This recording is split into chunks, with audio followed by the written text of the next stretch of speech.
We are back once again at half capacity, but just like the Commanders, again, half capacity, guys. Burgundy Breakdown is back to go over the additions to the roster and the significant hit to this roster. The injury bug decided to come through DC, and we are here to break it all down. It's Zee, it's Jon, one half of TBB. Let's get into it.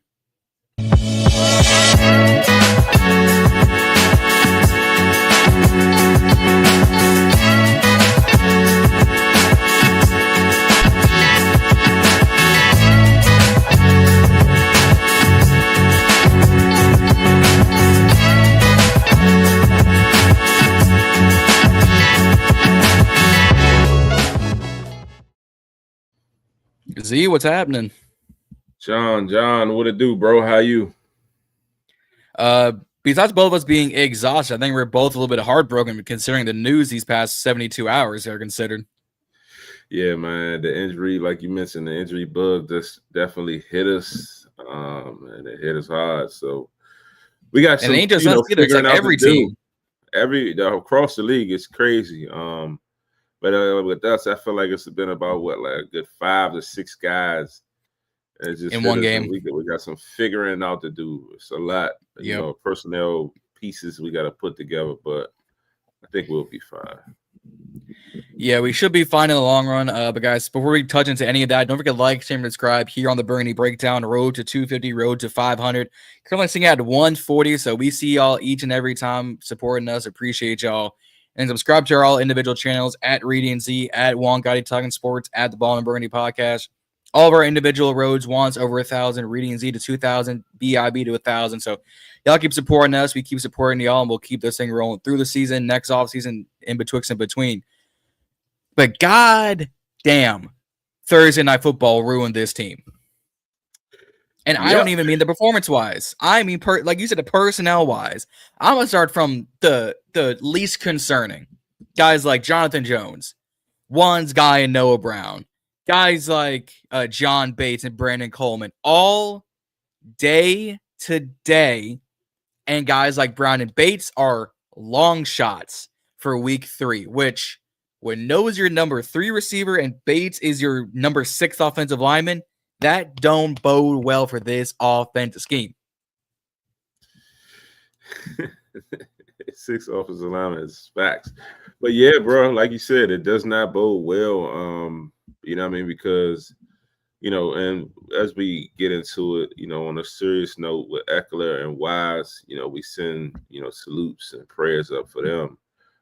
2 hardworking guys that, you know, caught up in an injury shuffle. You know, Ekeler with a non-contact injury, Achilles, and then Wise with the quad happened on a, you know, an extra point. You know, defender or his guy ended up getting pushed into him in the back of his leg. Like, it's just sad to see it go out like that. And, you know, Von Miller, you know, he touched on it. You know, when he spoke, he said those are 2 guys that just do everything right. You know, 2 leaders always in the building on time before everybody, early and whatnot. And, you know, to see it happen to them, it's one of those tough things. So much, you know, honor to those 2 guys and speedy recoveries. But yeah, man, like you said, Bates, you know what I mean, a key contributor in the run game. You know, Noah Brown is our number 3. So, you know, then I forgot about Coleman. So yeah, the bug really hit us, and it's some pieces we got to put together because we got a game Sunday, you know? Yep. Yeah, obviously we'll have more come Wednesday night, maybe even Friday if we decide to stretch things out, pause. But again, like Noah Brown with the groin, DJ Wise with the quad, he's out for the year. Jonathan Jones with the hamstring, a corner injury, of course. John Bates with the groin. What is it about? Anyways. And then also Ekeler with his Achilles. 2 guys in Wise and Ekeler. Season ending, and those are considered career-ending injuries. So there is a 25% chance that, at least in Austin Ekeler's case, this is the last time we see him suit up on a football field. Yeah, that's true. That's true. And when, you know, over the offseason, I kind of talked about, you know, with Ekeler, kind of trying to rely on Ekeler a lot. It's kind of hard because, you know, he has that injury, you know, injury proneness on his name, that spill on his name. And then to kind of see this happen again, this happened after we've, traded a Brian Robinson. Now we're down the top two backs that we had last year. Yeah. And then, even going into the game, it was a little confusing because, after trading B Rob, you thought Bill would be the featured guy. And it kind of came out where it's like, after the first two games, it's looking like Ekeler was the featured guy. Starting out both games where, like, through 2 and 3 series, Ekeler is the main guy back there. We're not seeing Bill until series 3 or 4, and it's kind of like, why? It's why are we putting all these miles on Ekeler? Like we said, the injury ended up being non-contact, but it definitely was a puzzle. Was a puzzling thing in my mind because I just felt like you want to use your guys with the light, with the lightest usage to kind of preserve and keep everybody healthy. But yeah, they went a different route, and it bit him in the Bill ass. It bit us in the ass, and it's looking like Bill is going to be 1, and Rodriguez, he probably eventually will be activated 2. and then still got McNichols, and then today we signed Chase Edmonds to the practice squad. So it's some questions, and we still got Felton. It's a lot going on, man. As Allen. Yeah, we still have our usual suspects. And then in terms of signing Chase Edmonds, I was like, all right, cool. I mean, it's a featured back. It's a veteran back. Someone Cliff is familiar with. We elevated Jalen Holmes and everyone's favorite Chris Moore to the active roster. That gives us our 6th receiver now that Brown's, questionable. Ekeler's, this and that. But it's like this injury bug came at maybe the most inopportune time. But John, it's only week 2. Exactly. I don't want to say we have a gauntlet these next few weeks in terms of Las Vegas, Atlanta, and KC and LAC. So we run through like the AFC West pretty early on. Las Vegas ain't no slouch. These past they ain't been no slouches. Denver can score points. They went toe-to-toe with Indianapolis, who are 2-0 already. KC's going to be KC. You still got to key in on Kelsey and everyone else. So it's like, and then Atlanta just put up 26 last night on the Vikings, and they put up 6 sacks on that team.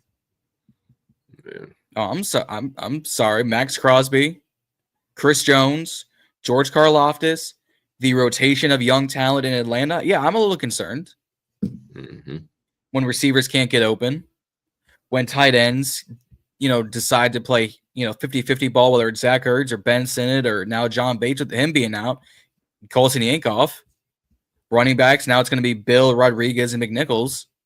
Like we all had predicted early on, but didn't think it was going to be culmination this early. Yeah. We also expected this running backs room would have been rotated out by week 8, week 9, week 10 by the bye week. I got people saying we could have traded Ekeler by the trade deadline the way, teams are running through running backs. And I was like, you're not going to get great value. You won't get any value now. He's injured. Yeah. And he's a free agent next year. So now you're 0 for 2. So. Yeah, I definitely, my bad, not to cut you off, but that, like you said, trading Ekeler. When we talked about the running back room all over the offseason, I knew that Bill was going to shake the room up, and I knew that somebody would be the odd man out. The obvious would have been just to, allow it to be McNichols. But, part of me just knew that a splash was coming. And I didn't think it would be B-Rob. I was always saying that it could be Ekeler. You should take a lot of heat for it. But it just, it kind of just made sense that one of those guys will be gone. And now for both. Now both. Now both. It hurts. I mean, and then, of course, the biggest news of the day, our quarterback, So yeah, so how worried are you, John? Like, what's the on a scale of 1 to 10? How worried are you about Jayden's injury, and with the potential for him being out Sunday and potentially weeks to come? Initially, when it was reported that it was a PCL injury, I went, oh, hell no. I was at a 9. Now that the reports have come out saying it's a knee sprain, he'll be in, a boot, or he'll be in a brace, and probably, gingerly on his legs a little bit. He'll probably miss week 3, and we can touch on that a little bit. We'll really save it for Wednesday or Friday. I'm probably at a 6, maybe a 7. It's on the higher side because in terms of quarterback health, Mariota hasn't been healthy this whole offseason. So we were all complaining about the Terry to Jayden connection and these connections. Mariota hadn't been on the field either. Mariota hadn't really been throwing like that in the offseason either. So I'd probably go a 6.5, a 7. Thankfully, it's not a true serious injury like we got all had thought it might be, the way he was clutching and talking about it. I don't see Jayden doing unnecessary activity to prolong him being injured. But the fact that Jayden, Joe Burrow, Sam Darnold, Brock Purdy, who else am I missing? Like, there's like 6 QBs, all that have been injured these past 2-3 weeks, or this past 2-3 days. Burrow's out for 3 months.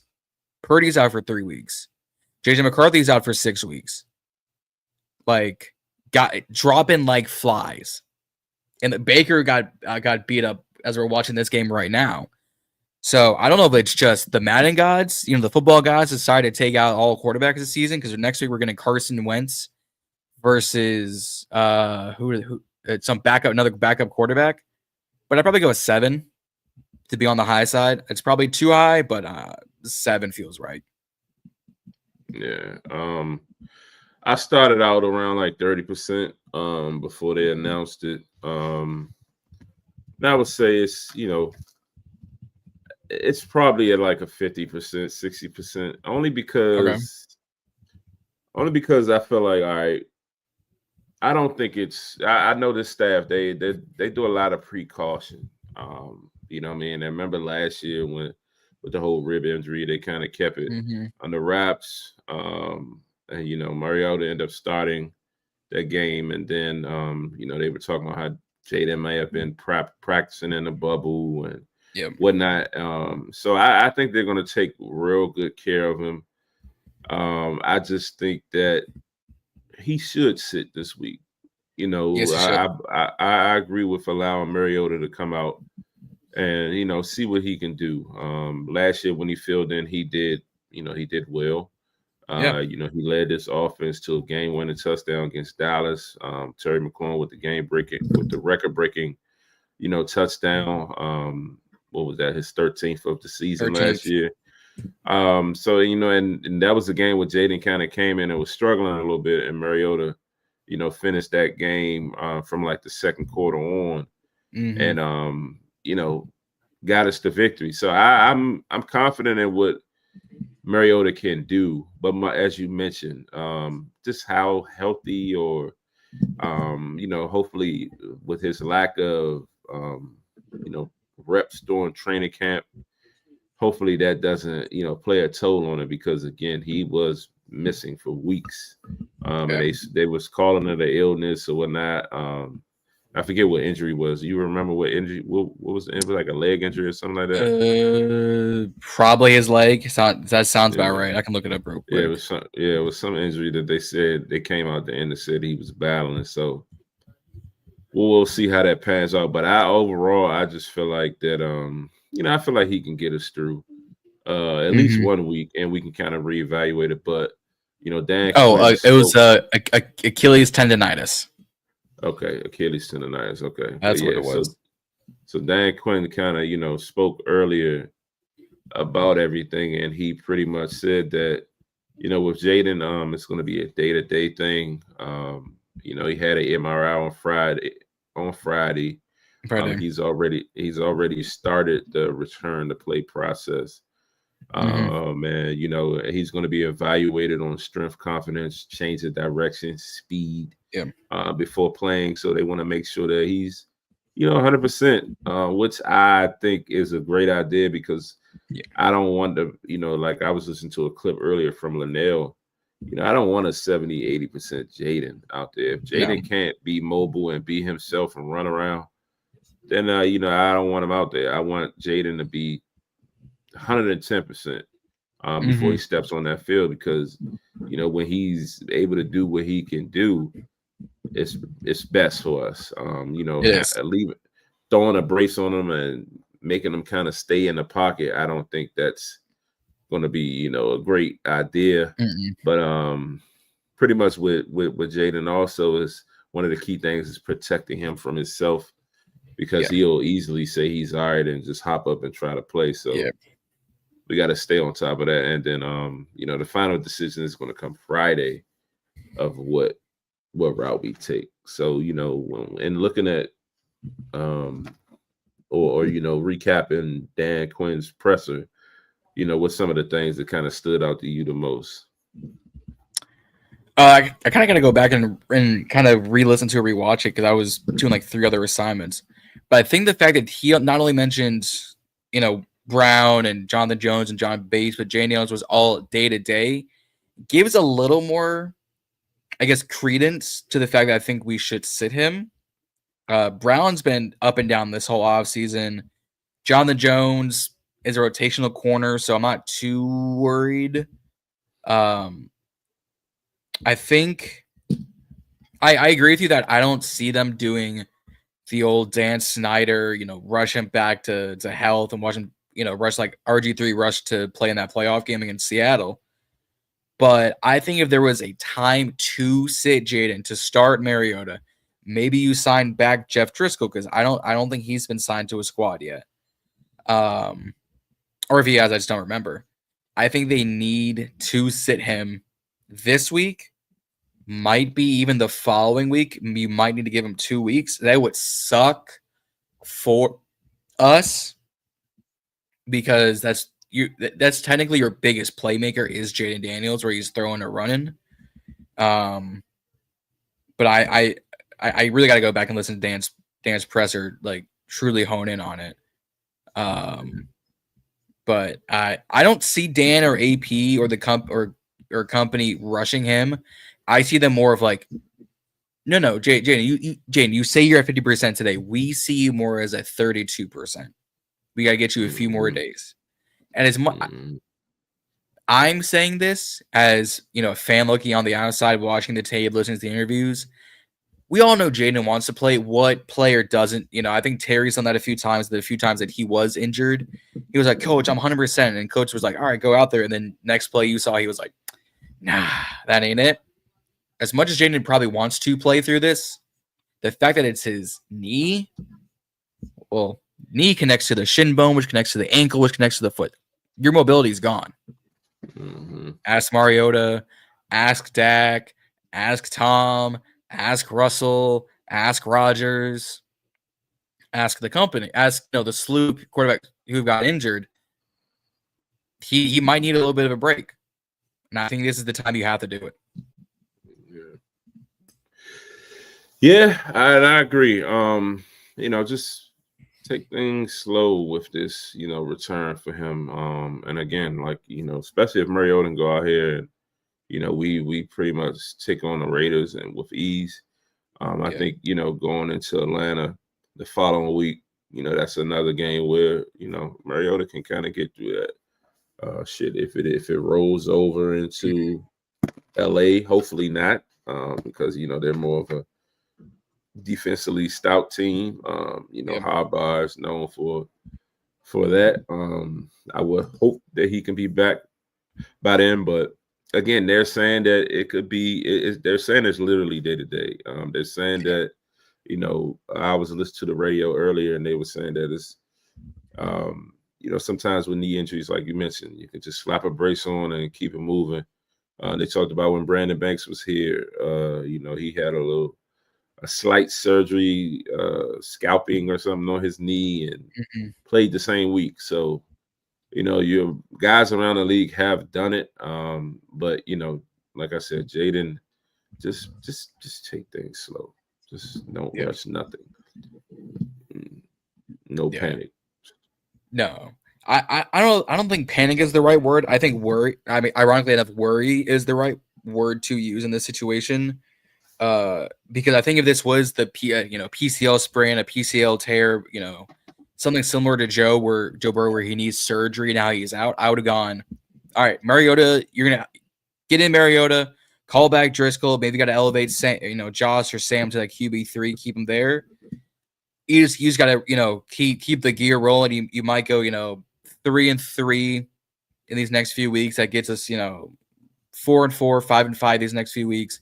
I think the fact that it's a sprain and it's a knee sprain at that, it's not a true PCL. It's not his ankle. It's not a shin. It's not a leg, the leg twist. That it's kind of neutralized to one area and it's the knee helps and it's a sprain that helps. I just worry that they're not telling us something because obviously this would give teams a cue. Oh, Jaden's not playing on Sunday. All right, we can prep for Marcus Mariota. That all right, so he's not as mobile as he used to be. All right, let's send blitz after blitz after blitz after blitz. Or on the vice versa, he's saying day to day in terms of no, Jayden was healthy 2 days ago. We're just telling you about this now. So when he comes out 100% on Sunday, he's gonna light the place up on fire. I just hope that it's the latter. That this is smoke screen, smoke and mirrors, the whole nine. Because if this is more serious and they're letting on, I don't like this moving forward, considering we don't get a bye until week 12, week 13. Yeah. It's somewhere around there. It's not as late as it used to be, though. Yeah, week 12? Okay. It's still not as late, but that's still 10 weeks out. That's still 4 months away. Yeah. So how do you feel about with the offense? Of course, if Jayden doesn't play, Cliff got to get more creative and change some things around. That means maybe running a more run-heavy offense. That also means potentially what I'm trying to say.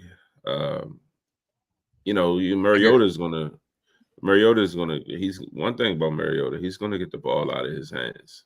He's not gonna stand back there. So it's just definitely gonna be some, Cliff gonna have to change it up a little bit. In a situation like that, you may see Terry eat. One thing we know, when Mariota plays, he's gonna throw Terry the goddamn ball. So, what about the gadget? The gadget plays and with Debo, are you going to see a lot of emotions and things like that? So it's a big question around what the offense will look like with Mariota at the helm. And then also, of course, he kind of like who fills in, especially with the wide receiver room. Is it going to be Lane? I see, Chris Moore was elevated today. So they're trying to get him ready, practicing, with the 53 during the week. Who else is there? They did it early enough to where he's got 4 or 5 days to do so. Yeah. And as long as they elevated him Saturday, Sunday, we were like, hey, we just need you to dress up. Today's Monday night. Tuesday, Wednesday, Thursday. They probably travel Friday. They practice a little bit Saturday. You prep Sunday. You've got 3 or 4 practice sessions built in. Well, the game is here, so they won't travel. So. That's right. So Tuesday, Wednesday, Thursday, Friday.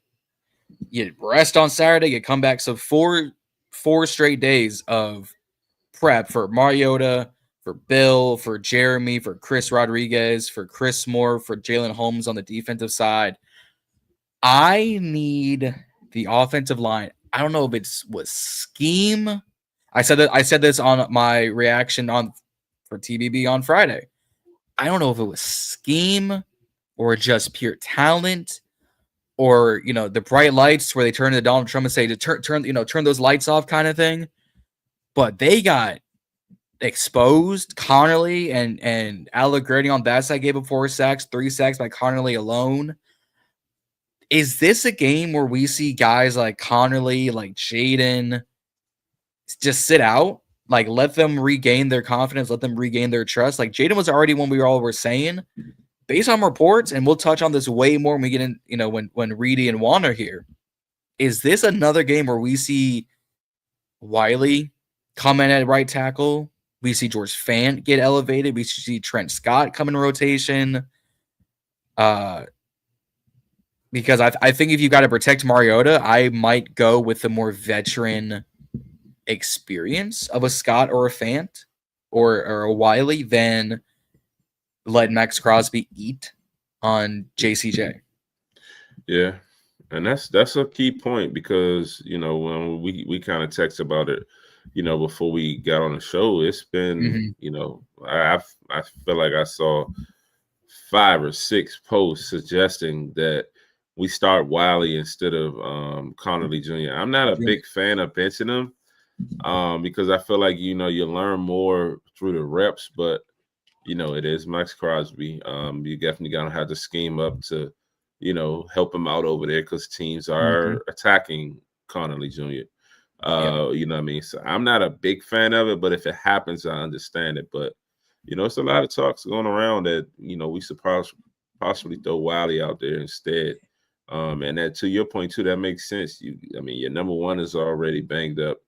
You gotta, protect your number two is now your number one. You gotta protect them. So it's interesting. It's definitely interesting. I want to circle back and we can kind of slow things down. Going back to the whole Jayden thing, because I might clip this out. We'll see. We'll see if I feel risky enough. Going back to the video of him getting sacked and the video play of him getting injured, would you define that as a hip drop tackle, which is now a 15-yard penalty and a possible review of the defender? Because it looks like towards the end, as he's coming down, that defender shifted his weight and dropped the hips. But we got to relook at this film, frame by frame. But if you look at the video, would you consider that a hip drop tackle? From my eyes, I think it was. The defender jumped and, grabbed him by the hip, by the waist. And he kind of, fell to his bottom and kind of pulled him down and, bent his legs and fell on his legs as well. So I think that qualifies as the hip drop. But also they were saying that, Dan Quinn mentioned in the presser that it wasn't that play that he was injured. It was more of one where he was kind of trying to roll out and run, and he got hit in the legs, and he almost kind of like got flipped in a sense. Yeah, I remember that play. I was telling Reedie, I remember being in, because when we was at the game, I remember seeing Jayden kind of get up. He jumped up like nothing was wrong, but it was kind of like a few seconds delay. It was one of those things where it's like, yeah, he just hopped up like nothing was wrong. But something might have been wrong. And this was, this was later in the game, probably, doing while they're trying to drive and put some points up on the board, after the Packers scored that last touchdown. So it definitely was like garbage moment. It was weird. So like I know the play you're talking about where he gets slipped in the air. I'm trying to find it from the Green Bay game, but I'm gonna have to ask the comments and the viewers to send that to me. Yeah, but I saw it on X.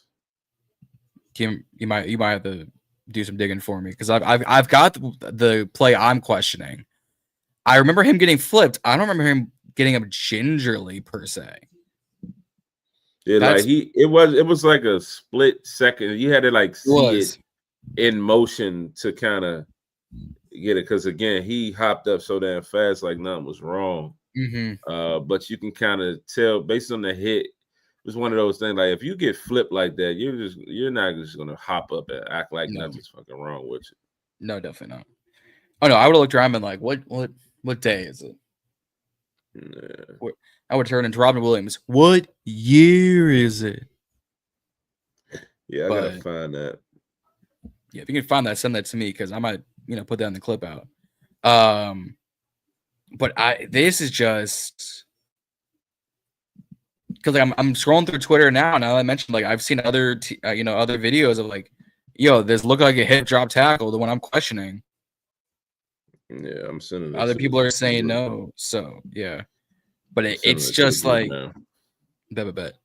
Of course it's Brandon. Shout out to Brandon. I don't know why I didn't think of going to his account.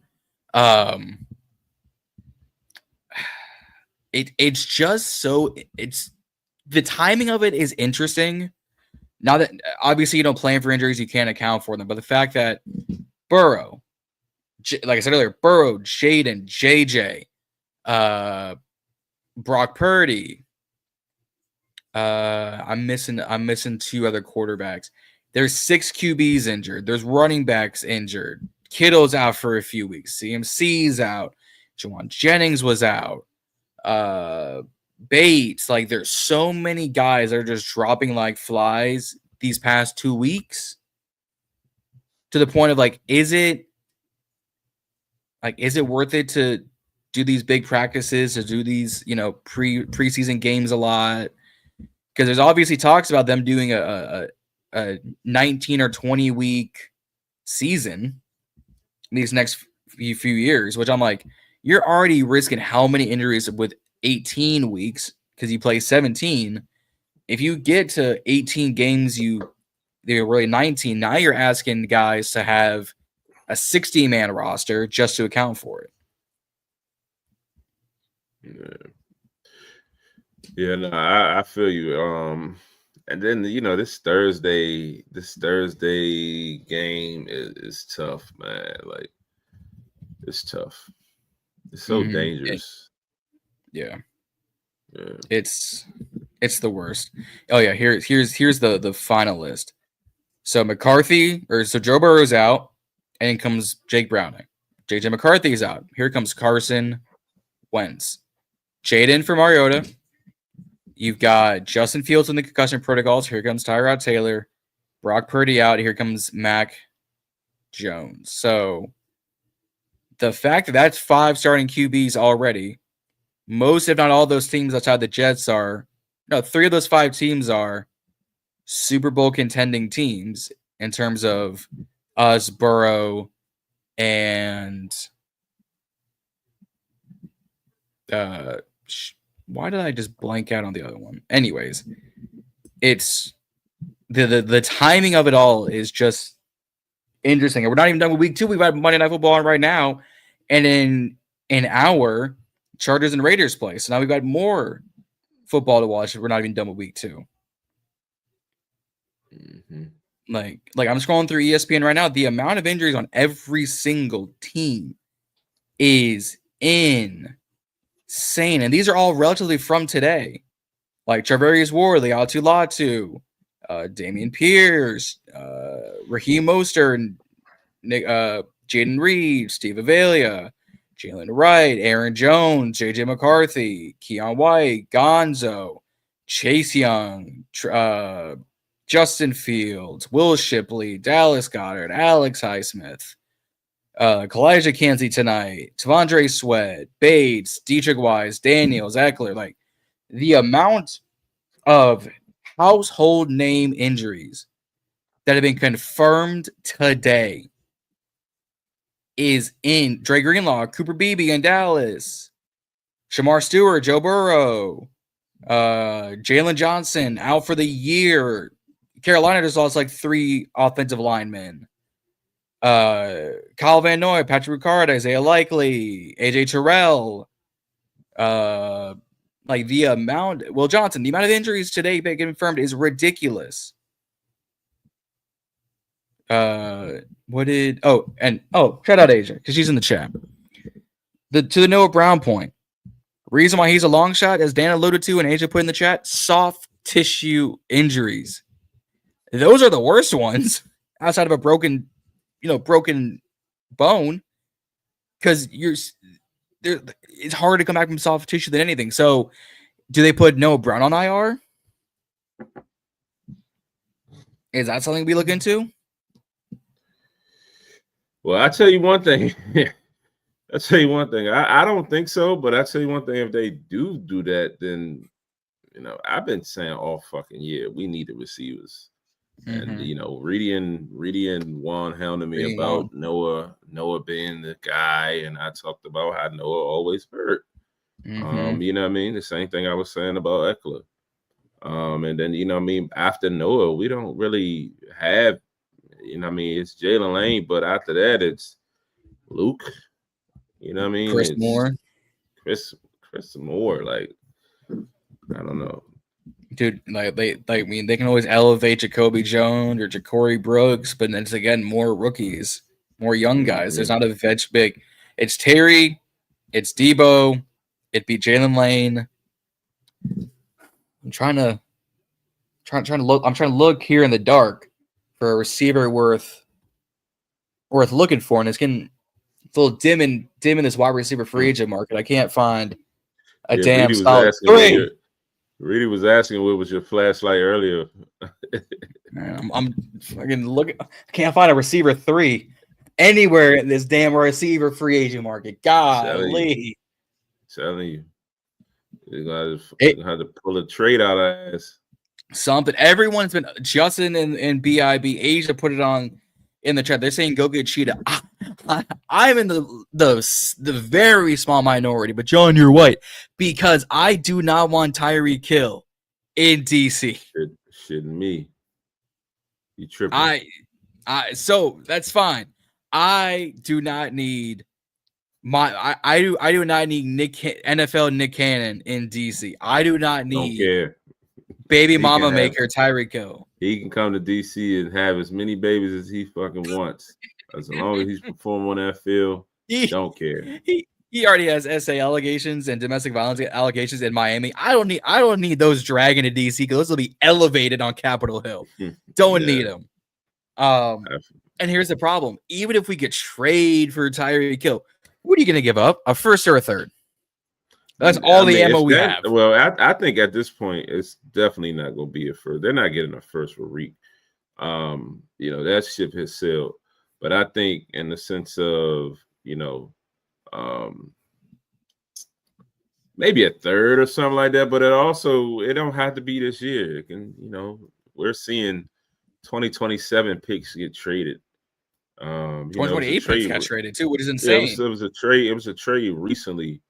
With the fucking NFL is getting like the NBA with these 2-3 year down the road picks being traded. I think it was the Philly for Tanks Bigsby trade. It was like a weird trade, but I was like, come on, bro. Yeah. Hey, we need to figure it out. We need to hop. We definitely got to figure that line. Yeah. Eric Green, I get it. Tyreek Hill is a good wide receiver. I'm not trying to discourage the man as an athlete. I am not doing that. Okay. I understand Tyreek Hill. When healthy and in the right mental state, he's a top 10 wide receiver. I've never disparaged that. I'm talking about off the field antics and the fact that he called Tua more accurate than Mahomes. And I'm going, where's your Pro Bowl and All Pro season in Miami? Because Tua, just like, crap, I had a whole joke ready for Miami fans. I can't even make it now because I done forgot. Concussion prone. Well, now you're playing with Skylar Thompson. Where your yard's going to come from? And to me, it's Tyreek Hill in DC would be the same issue we had when we traded Chase Young to San Fran. It is a 1-year rental that you have to pay for next year. And if you don't bring him back, you've wasted a pick. Not necessarily. You can figure it out. I don't know if Tyreek's got too many years left in the tank. Yeah, but he's not gonna.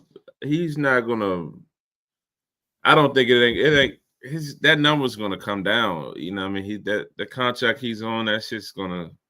He's not gonna be making that crazy money, especially if he don't perform. This year. And I'm not sure what he's done so far, but Tua is playing like crap. Tua mentioned something the other day about, basically kind of blaming Reek for the interception. And he's talking about a deep ball, and Tua, you threw a fucking drag route. Like, it was bad. He's doomed. You know what I mean? It was bad. I don't know what the hell he was talking about. Yeah. Reek definitely getting Reek out of there. That's their best bet. They talking about the Chiefs, maybe interested as well.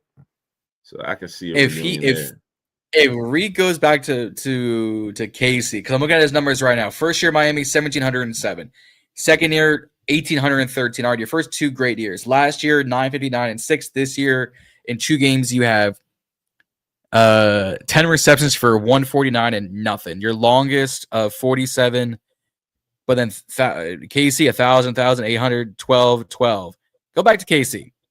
Because between Rashee Rice, Xavier Worthy, and Hollywood Brown, 2 of those being injured right now, they need a Reek back. I don't see us getting Reek. I don't necessarily want. If we trade for him, I'm not gonna come on here and bash his name and bash his career and saying he's not worth the price, because he is. But at the end of the day, I'm like, if I wanted an older receiver begrudgingly in the later stages of his career who's just looking for kind of a new start, I would have gone for Stephon Diggs. At least that way he could have brought Cardi B. At least that way she would have brought some production value.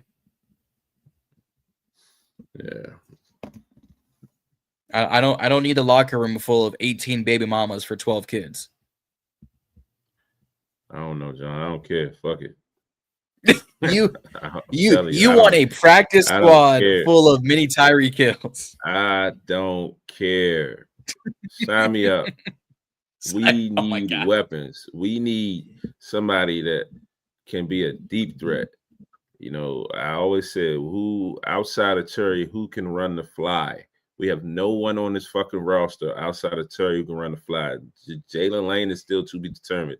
All this Deshaun Jackson ball tracking ability shit, we haven't seen it through 2 weeks.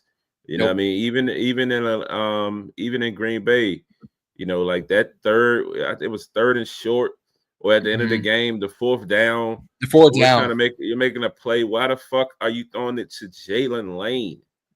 You know what I mean? I get it. Yeah, I get it. He's a slot. I understand that. But, like, why are we going on the outside throwing slants to him? Fucking Jalen Lane. You know what I mean? Like, no. Where's Terry? Where's the guy you're paying $30 million Where's Debo? a year? You know what I mean? But Debo doing this thing. Debo stepping up. I'm in that situation. I don't feel like, in that situation, or Debo. But again, I don't feel like we as a team, as a coaching staff, we specifically draw shit up for specific people. There's no way where the game is on the line, or I'm trying to fight to get back in the game, and I'm lining up throwing the fucking ball to Jalen Lane when I have Terry McLaurin right there. It just don't make sense. I mean, Jayden was getting killed back there anyway. So unless they were locking Terry and Debo up, which like they sort of were, but sort of weren't at the same time. Yeah. I agree that Jalen Lane's, slant to the outside was not the greatest thing, because I think it either bounced off his hands or the receiver or the defender got a hand on it. It was one of the two, because it was like, and it's gone. But he didn't do a good job of, like I was my uncle. He worked with us to the game. He used to play receiver. He played in college. He had a stint where he was, do training camp in the NFL, and he talks about as a receiver, you have to box guys out. I mean, he's a smaller guy. He's out of position in that moment.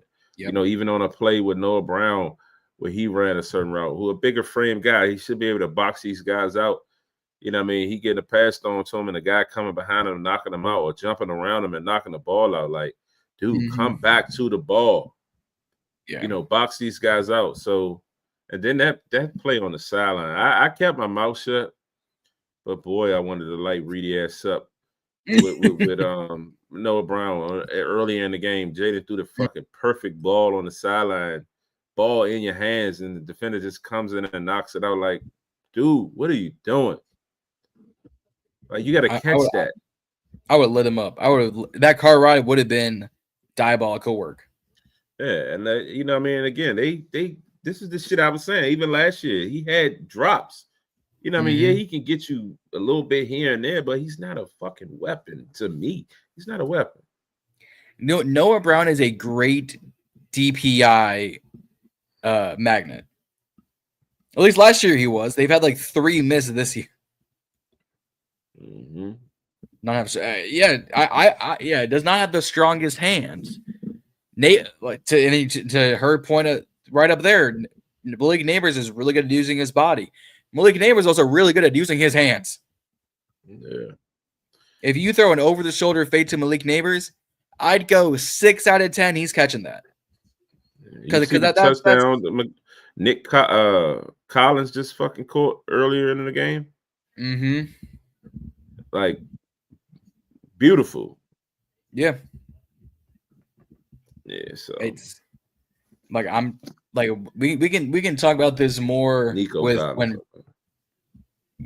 when Reedie and Juan is here, but I don't know any receiver both that would be on the market or in free agency besides Tyreek Hill for people that would make logistical and compensationally sound decision to trade for. I can't think of any. Like, everyone in Green Bay is injured. No one in, like, we're not trading De'Ami Brown back. We're not going to go get Calvin Ridley from Tennessee. You're not getting Christian Kirk for hooping too. He got a touchdown.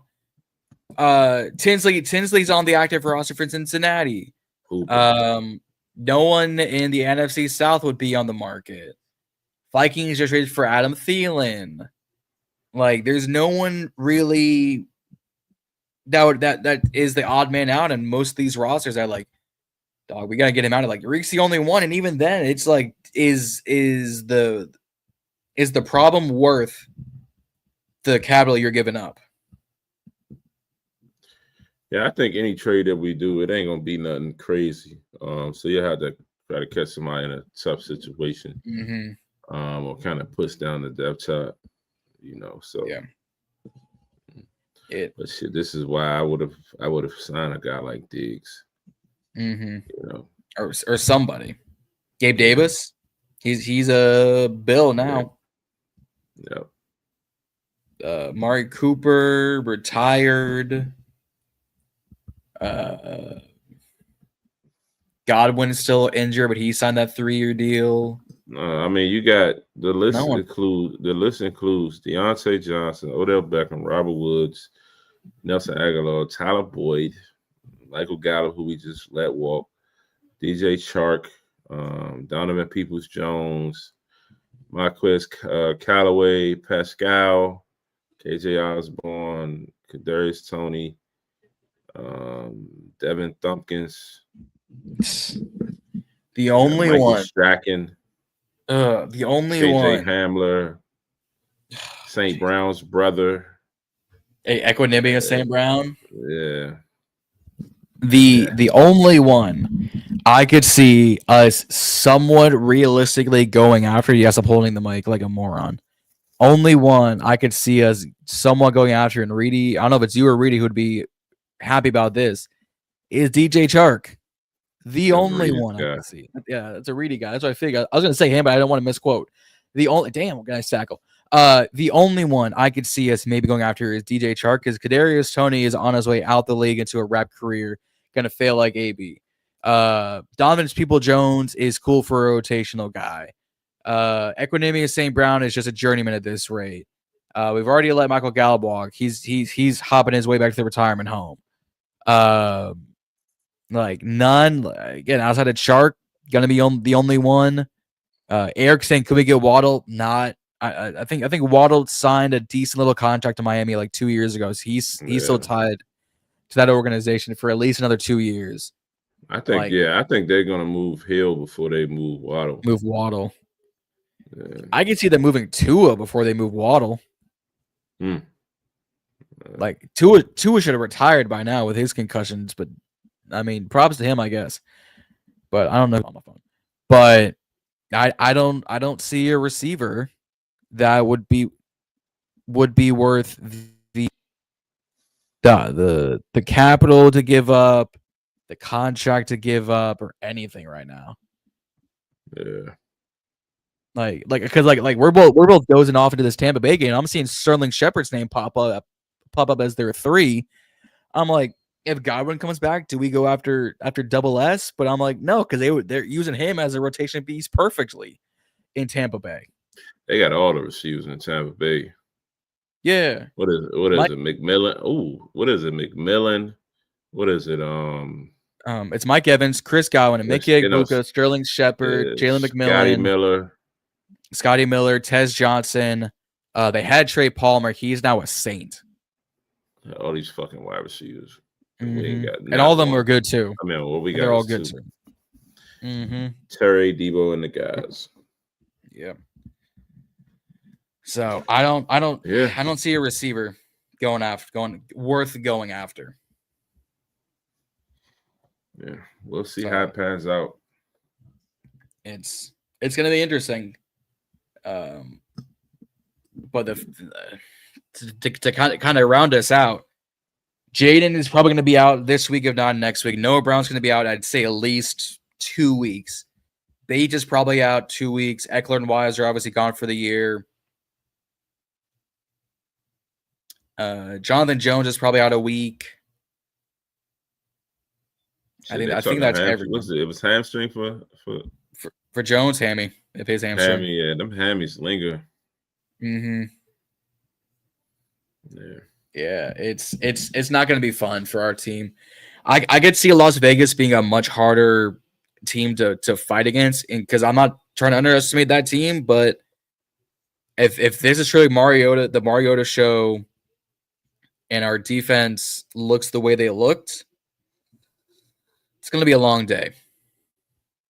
It's going to be a long day, but we will talk about more on that on Wednesday and or Friday, depending on how we do our predictions and previews.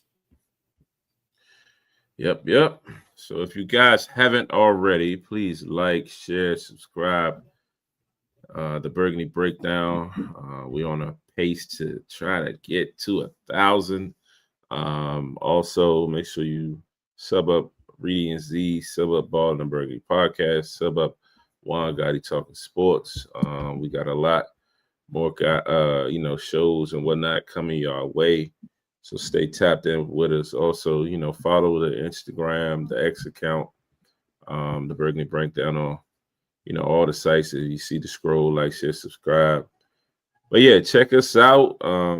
But yeah, if Jon doesn't have anything else, then we can wrap it on up. Yep. I think we all set. That's a bet. So we're signing out for Reedie. I'm Zee. That's Jon, and we're signing out for Juan. We are the Burgundy Breakdown, and we are out.